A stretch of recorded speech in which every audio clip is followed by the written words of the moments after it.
मी अरुण घोडके. शिवचिंतन. शिवाजी महाराजांच्या कालखंडाबाबत अनेक मूलभूत साधने आज उपलब्ध आहेत, परंतु या कागदपत्रावरून अगदी त्रोटक माहिती हाती येते.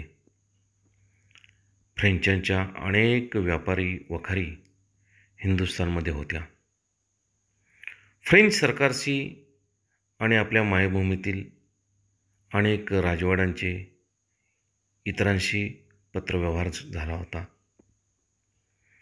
पॅरिस येथील दफ्तरखान्यात ही शिवकालीन सर्व पत्रे आपणास पाहायला मिळतात.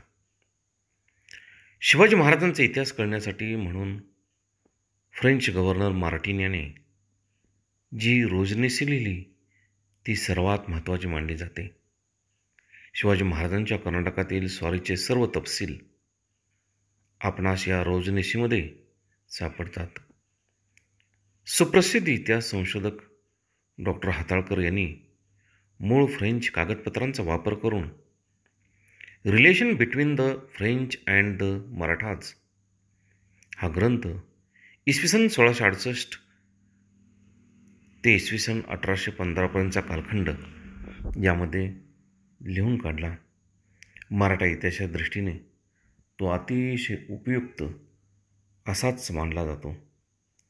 याशिवाय डच आणि मराठी यांचाही फार कमी संबंध आला, तर बेटोया आणि इंग्लंड येथील दफ्तरखान्यामध्ये बरीच डच कागदपत्र सापडतात.